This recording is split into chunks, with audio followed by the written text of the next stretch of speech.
जब तक जाति रहेगी तब तक जाति के आधार पर आरक्षण बना रहेगा। अगले 50 साल तक आरक्षण खत्म होने वाला नहीं है, ये खुद गवर्नमेंट बोल चुकी है। आरक्षण शब्द आते ही हिंदुस्तान में दो परंपरा चलती है। जिन्हें आरक्षण मिल रहा है उन्हें लगता है आरक्षण सही है, और जिन्हें आरक्षण नहीं मिल रहा है उन्हें लगता है आरक्षण गलत है। ये दोनों एक दूसरे में किसी की बात नहीं सुनना चाहते। एक को कहता है खत्म करो, एक को कहता है नहीं करो। अरे भाई साहब तनी दिमाग लगाओ, अगर आरक्षण गलत रहता तो सुप्रीम कोर्ट खुद खत्म कर देता। अनुच्छेद 13 क्या कहता है कि अगर कोई चीज गलत है तो हम उसे खत्म कर देंगे। 3 तलाक खत्म हो गया कि नहीं। आरक्षण की बात देखिए, आरक्षण क्या है कि समाज में कई तबके के लोग रहते हैं, ये कई वेराइटी के लोग रहते हैं। अब जैसे देखिए आप ये 2 वेराइटी जो है थोड़ा सा नीचे रह गई है, तो आरक्षण कहता है कि ये लोग जो आगे बढ़ गए हैं इन्हें आगे बढ़ने दीजिए, इन्हें आगे बढ़ने से कोई नहीं रोका है, थोड़ा इन्हें पुशबैक करके उठा दीजिए कि समाज एक जैसा रहे।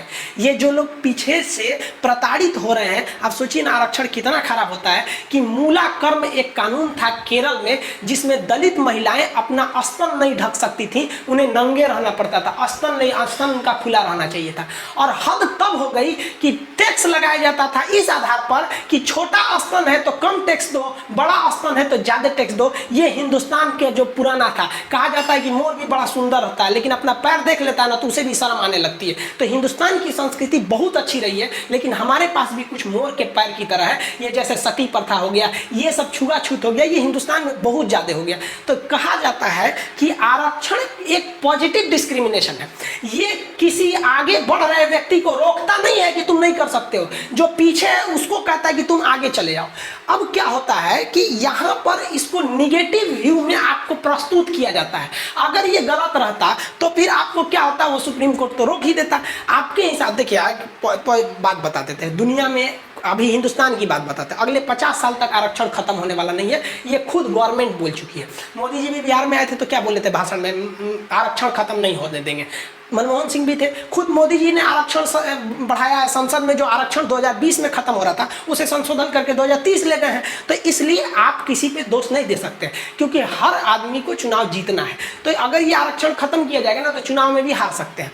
आरक्षण की जब बात आती है तो जो विरोध करते हैं, कभी कम से ये सोचिए कि आरक्षण क्यों है, क्योंकि जाति है। सबसे सिंपल है, जाति खत्म कर दीजिए, आरक्षण का बवाले खत्म हो जाएगा। नहीं कहते मैं किसके लिए सजू, मेरा पिया आनर है। भाई ना जातीय नहीं रहेगा तो आरक्षण देंगे किससे, तो फिर बचेगा गरीब कौन है, अमीर कौन है। तो यहाँ उन लोग नहीं कहेंगे नहीं जातियों रहना चाहिए, आरक्षणों नहीं रहना चाहिए। तो भाई आपसे ज्यादा समझदार सुप्रीम कोर्ट में बैठे जज लोग हैं, वो इसे एक पॉजिटिव डिस्क्रिमिनेशन समझते हैं, एक पिछड़े समाज को आगे बढ़ाने के लिए कहते हैं। क्योंकि जिस समाज को आरक्षण प्राप्त है ना, उस समाज को मंदिर में घुसने पर रोक, मतलब भेदभाव किया जाता है। आप एक एग्जाम्पल देखिए, बिहार के मुख्यमंत्री जब थे जीतन राम मांझी, तो बिहार का मुख्यमंत्री सोचिए उस राज्य का सबसे बड़ा पावरफुल होता है, वो जब मंदिर में पूजा करने गए थे तो जाने के बाद मंदिर धुल दिया गया था। ये क्या चीज है, ये है निगेटिव डिस्क्रिमिनेशन, कि उसको आप निगेटिव कर रहे हैं। और आरक्षण देना क्या है, एक पॉजिटिव डिस्क्रिमिनेशन है। ये हम नहीं कर रहे हैं, ये संविधान कर रहा है। हम जो बता रहे हैं आपको संविधान के हिसाब से बता रहे हैं। हम फिर बताते हैं